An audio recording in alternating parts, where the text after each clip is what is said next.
This episode of Techno Buffalo is brought to you by Audible.com. Hello, Internet, and welcome back to another episode of Ask the Buffalo, the show where you can ask me, Ashley Esqueda, any question you may have from the wide world of fabulous technology. Every Tuesday, we put up a call for questions on TechnoBuffalo.com.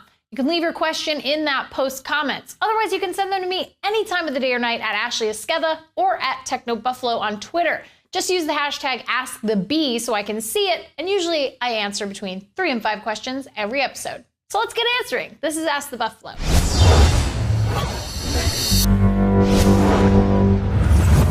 Twitter user @MichaelSagna asks, would you consider yourselves iSheep in your office? Well, first of all, we're not iSheep. There's a really good split of Android and iOS users here in the office. So I use an iPhone 5S.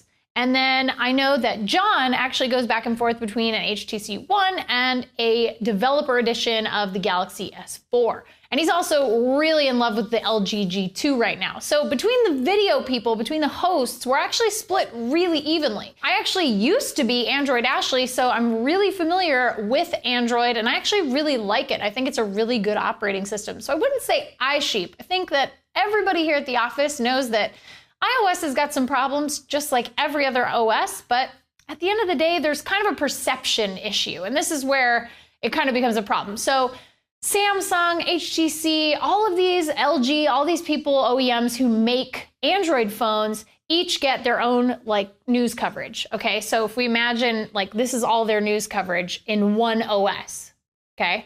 And then another OS gets the same amount of coverage, but it's only one device, the iPhone. So consider it that way. It doesn't actually seem that bad. I know a lot of people have been like, oh, you guys, all you talk about is Apple. Well, at the end of the day, Apple is an OS and it's newsworthy and people read it. So, and people also read all the Android stuff. So, yeah, I'm sorry. We're not iSheep. I hate to break it to you. We're not. Twitter user @ZSchmeez asks, what was the first cell phone you ever owned? I love this question so much because I absolutely remember it. The first cell phone that I ever had my own account with on Sprint that I bought with my own money was the Samsung SPH N400. I totally remember the clamshell design, and it seemed so freaking cool to me at the time. And the screen looked so colorful. It was just a cool little phone, and I loved that you could see the screen even if you had the clamshell down. It was awesome. And after that, I upgraded to the ultra sleek and beautiful and will forever have a place in my heart, Samsung MMA880, which I remember paying a lot of money for. I think it was like $360 on contract. But I did love it so, so, so much. I actually think I kept that phone for a super long time and then upgraded to the Palm Pre in 2009. So from there, it was an Evo 4G and then an Evo 3D, then a Galaxy S2, then an Evo LTE, then an iPhone 5. I've had so many phones, and all of the review units I've checked out and used in between. So it's been a very fun phone journey for me, but I actually remember the very first sort of cellular thing that I had was I had a pager. That was the very first thing that I had. So it was a little tiny colorful pager back in the 90s when having a pager was super cool and you could get real cute ones. That was like the thing. Half of you guys probably weren't even born at that point, but yeah, I remember my first pager as well. So yeah, definitely, it was definitely weird to think about going back and thinking about all the phones and everything that I used to own. So thanks for that question. I appreciate it. It's Alan asks, do you think we will see innovative phones in the future or just improvements and improvements to what we have now?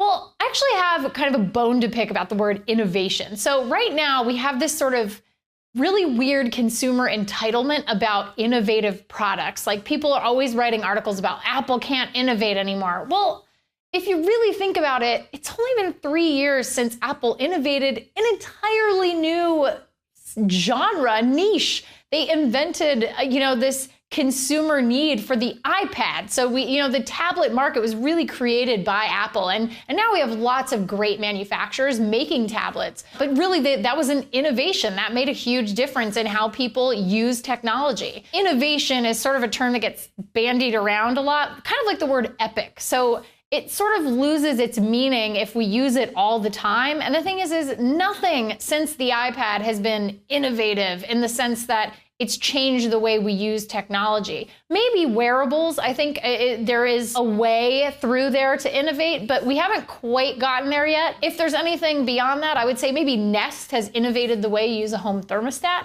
There will always be innovations, and we may not see them for another 5 or 10 years even, but at the end of the day, we will absolutely see a major jump at some point, depending on the technology we have. Loa Agibe says, Ashley, are you married? Yes, I am in fact married. It's a quick question, but I figured I'd answer it because a lot of people ask it. But yeah, I'm married. He's great. He's the best.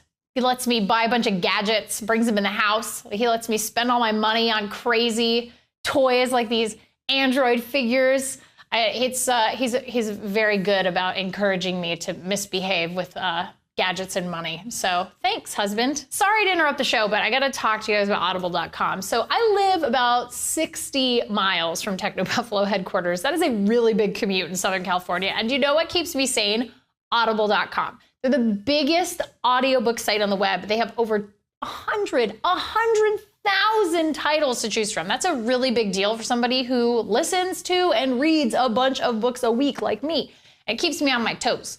Fiction, nonfiction, spoken word, it's all on Audible. Oh, even better, they just released their iPad app, so you can use Audible services in a beautiful and specifically designed for iPad interface. Right now, I'm actually listening to Snow Crash. So that's my recommendation for this month, my all-time favorite cyberpunk novel by Neil Stephenson. But if hero protagonist and YT are not your cup of tea, you can get a free 30-day trial and a free audiobook from us if you go to audible.com/techno. Well, that's it for this week's Ask the Buffalo. Thank you so much for watching. Please give the show a thumbs up if you enjoyed it. I always appreciate that. And please check us out at technobuffalo.com for all the latest and greatest tech news. Until next week, I'm Ashley Esqueda. See you next time.